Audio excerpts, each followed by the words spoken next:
সাধু সাবধান। দর্শক, ভারতের একজন মন্ত্রী বাংলাদেশকে নিয়ে কটূক্তি করেছেন। তার কিছু অংশ আপনাদেরকে দেখানোর জন্যই মূলত এখানে হাজির হয়েছি। আপনারা বিস্তারিত দেখতে থাকুন।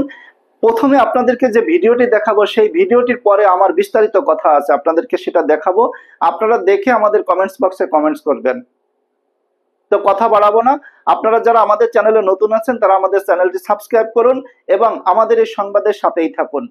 আপনারা দেখুন বিস্তারিত যে ভারতের মন্ত্রী কেন বা কি জন্য বা কি নিয়ে এই কথাগুলো বা মন্তব্য করলেন। বাংলাদেশের বিরুদ্ধে তারা যে ষড়যন্ত্র করছে তার প্রমাণ আপনাদেরকে দিব। ভারত যে বাংলাদেশকে এতদিন চুষে চুষে খেয়েছে তার প্রমাণ আপনারা দেখতে পারবেন। কথা না বাড়িয়ে চলুন ভিডিওটি দেখি, তারপর বিস্তারিত কথা হবে। পরবর্তীতে আমি আবার আপনাদের সামনে আসব। দর্শক, আপনারা আমাদের সাথেই থাকুন। আমি এখান থেকে দাবি করছি ভিসা 100% স্টপ করুন।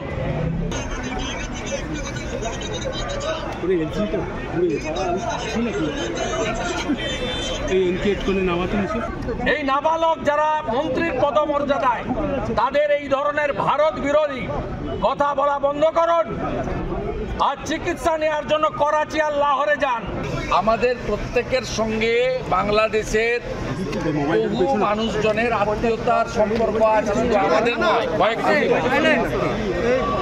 আমরা এর আগে মুজিব সাহেবের সরকার দেখেছি, বিএনপি আওয়ামী লীগের সরকার দেখেছি, আমরা হুসেন মোহাম্মদ এরশাদের সরকার, আর্মি রুল।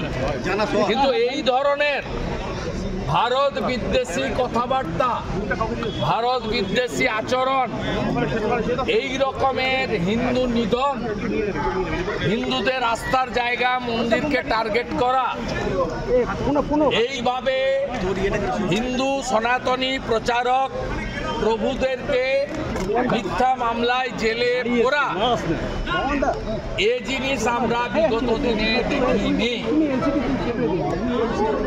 আমরা পরিষ্কারভাবে বলেছি এনআপি জানাব বন্ধ করুন এই নিধন, এবং আমরা বলেছি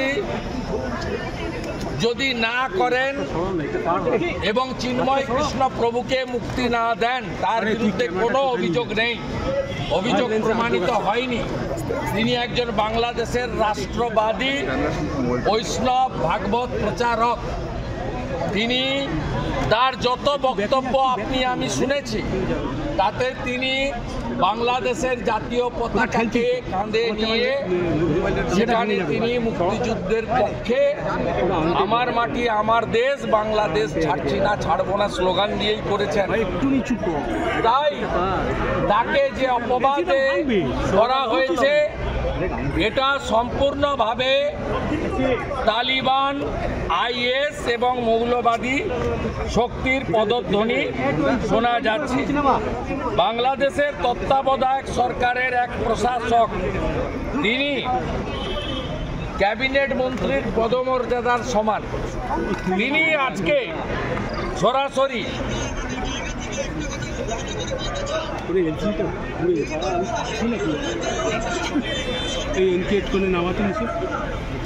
দেখতেই পাচ্ছি।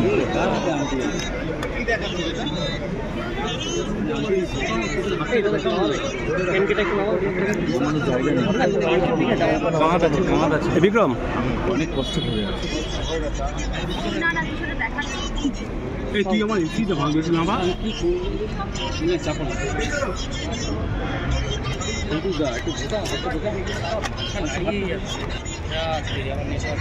দেখুন, একজন দেশের প্রশাসক জায়গা নেই, কোথায় না তার দেশে কি হবে আমাদের জানারও দরকার নেই। তিনি একজন জাতীয় মন্ত্রীর পদমর্যাদা সম্পন্ন। তিনি, আমরা শুনিয়েছি, আপনাদেরও শোনাতাম, মাথা কাটছে, তিনি সরাসরি ভারতকে আক্রমণ করছেন। এই প্রশাসককে বলতে চাই, নুন আপনার আছে, আয়োডিনটা ভারতে। আমি শুধু একটা উদাহরণ দিলাম। আমি এখান থেকে দাবি করছি ভিসা 100% স্টপ করুন।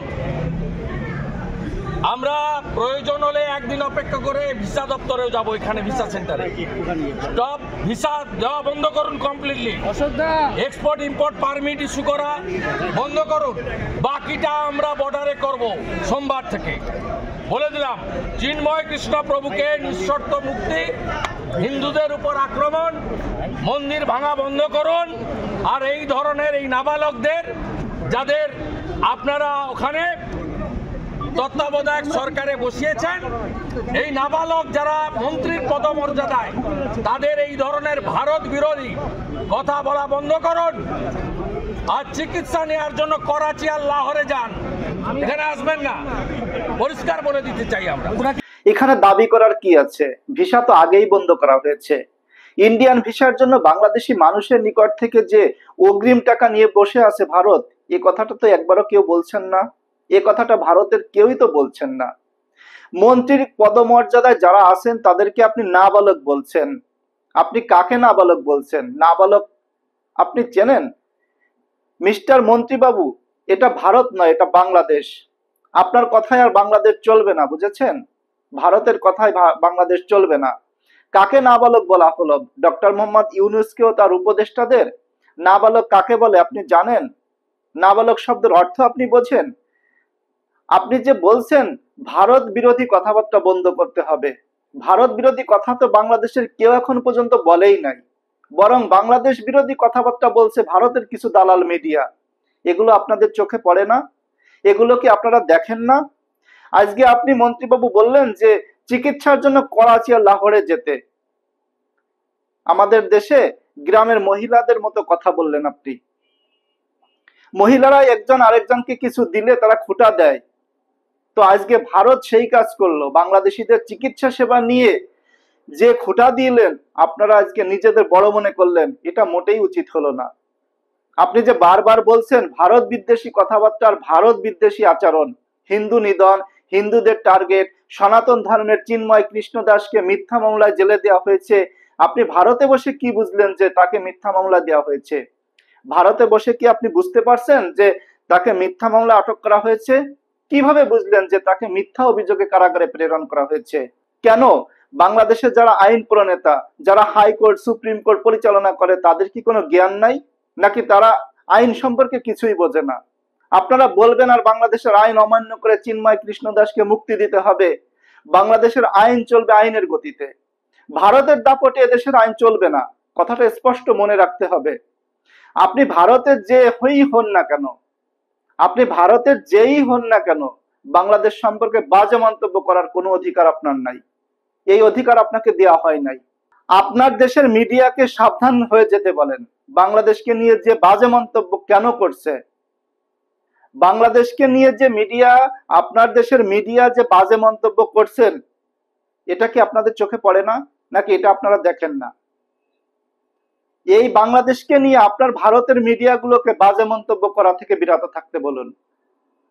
আপনার মিডিয়াগুলো যে সকল মিথ্যা কথাবার্তা বলছে বাংলাদেশকে নিয়ে, ডক্টর ইউনূসকে নিয়ে, বর্তমান অন্তর্বর্তীকালীন সরকারের যে উপদেষ্টা আছে তাদেরকে নিয়ে, এগুলো কি আপনার চোখে পড়ে না? এগুলো কি আপনারা দেখেন না? নাকি এই সংবাদগুলো আপনাদের কানে যায় না? একজন আইনজীবীকে প্রকাশ্য দিনের বেলা হত্যা করা হলো, এটা কি আপনি দেখেন নাই? নাকি এটা আপনারা শোনেনই নাই? নাকি এই সংবাদ আপনার ভারতের নাগরিকদের নিকট এখনো পর্যন্ত পৌঁছায় নাই? আমি গ্যারান্টি দিয়ে বলতে পারি, বাংলাদেশের কোনো হিন্দুদের প্রতি কোন রকম অন্যায় অত্যাচার করা হচ্ছে না। এখানে দাবি করার কি আছে? ভিসা তো আগেই বন্ধ করে দিয়েছেন। ইন্ডিয়ান ভিসার জন্য বাংলাদেশের মানুষের কাছ থেকে যে টাকা অগ্রিম নিয়ে বসে আছেন, এ কথা তো একবারও বলেন না। কয়েকশো কোটি টাকা ভিসার বাবদ নিয়ে বসে আছেন। আপনারা এদেশের মানুষকে চিকিৎসা দেওয়ার জন্য, টুরিস্টে যাওয়ার জন্য, যে ভিসা দেওয়ার জন্য যে আপনারা আবেদনের জন্য যে ফি নিয়ে বসে আছেন, সেই টাকাটা তো আপনারা ফেরত দেন নাই। আপনারা তো ভিসা বন্ধ করে দিয়েই দিচ্ছেন। এখানে নতুন করে তো কোনো কিছু বলার নাই। আপনারা আপনার দেশের মিডিয়াকে আপনারা সতর্ক করুন, বাংলাদেশ নিয়ে যেন কোনো মিডিয়া যেন বেফাস কথাবার্তা বা বেফাস নিউজ যেন না প্রকাশ করে।